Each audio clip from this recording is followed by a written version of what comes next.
JC road ಹಬ್ಬ ಯುವರಾಜ್ ಅನ್ನೋದೇ ಯುವರಾಜ ಅಂತಲೇ ಪ್ರೂವ್ ಮಾಡಿಕೊಂಡು ಆರ್ ವಿ ದೇವರಾಜ್ ಅವರ ಮಗನಾಗಿ, ಮಮತಾ ದೇವರಾಜ್ ಅವರ ಮಗನಾಗಿ ಸಾರ್ವಜನಿಕರಿಗೆ ಸೇವೆ ಮಾಡ್ತಾ ಹಲವಾರು ವರ್ಷದಿಂದ ಒಬ್ಬ ಕಾರ್ಪೊರೇಟರ್ ಆಗಿ ಮುಂದೆ ಬರುವ ಚುನಾವಣೆಯಲ್ಲಿ ಇನ್ನೂ ಹೆಚ್ಚಿನ ಅಧಿಕಾರದಲ್ಲಿ ಅವರು ಇನ್ನೂ ದೊಡ್ಡ ಮಟ್ಟದಲ್ಲಿ ಕೂಡ ಅಧಿಕಾರ ಸ್ವೀಕರಿಸಿ ಇನ್ನೂ ಜನರ ಸೇವೆ ಮಾಡಲಿ ಅಂತ ನನ್ನ ಪ್ರೀತಿಯ ಸ್ನೇಹಿತ, ನನ್ನ ಬ್ರದರು ಯುವರಾಜ್ ಅವರಿಗೆ ಹುಟ್ಟುಹಬ್ಬದ ಶುಭಾಶಯಗಳು.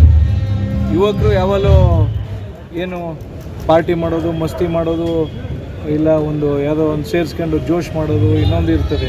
ಬಟ್ ಯುವರಾಜಲ್ಲಿ ನಾನು ಚಿಕ್ಕ ವಯಸ್ಸಿಂದ ನೋಡ್ತಾ ಇದ್ದೀನಿ. Is A good friend of main.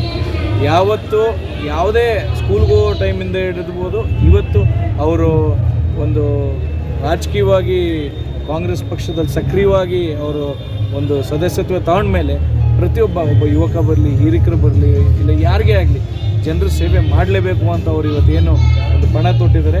ಅವ್ರ ಜೊತೆಗೆ ನಾವು ಕೂಡ ಯಾವತ್ತೂ ಯುವರಾಜ್ ಅವ್ರ ಜೊತೆಗೆ ಇದ್ದೇವೆ ಅಂತ ಹೇಳೋಕ್ಕೆ, ಅವ್ರ ಮೇಲಿರೋ ಪ್ರೀತಿ, ಅವ್ರ ಮೇಲಿರೋ ಸ್ನೇಹಕ್ಕೆ ನಾನು ಇಷ್ಟು ದೂರ ಬಂದು ಅವ್ರು ವಿಶ್ ಮಾಡ್ತಾಯಿದ್ದೀನಿ. ಆ್ಯಂಡ್ ಎಲ್ಲರೂ ಇಲ್ಲಿ ಬಂದಿರೋ ಎಲ್ಲ ಮಾಧ್ಯಮ ಮಿತ್ರರಾಗಿರ್ಬೋದು, ಅವರ ಅಭಿಮಾನಿಗಳಾಗಿರ್ಬೋದು, ಇಲ್ಲ ಎಲ್ಲ ಪೊಲೀಸ್ ಮಿತ್ರರಾಗಿರ್ಬೋದು, ಎಲ್ಲರ ಮುಖದಲ್ಲಿ ಏನು ನೋಡ್ತಾ ಇದ್ದೀವಿ ಅಂದರೆ ಒಂದು ನಗು ನೋಡ್ತಾ ಇದ್ದೀವಿ. ಯಾಕೆಂದರೆ ಎಲ್ಲಪ್ಪ ಹೋಗ್ಬೇಕಲ್ಲಪ್ಪ, ಯಾರಾದರೂ ಮೀಟ್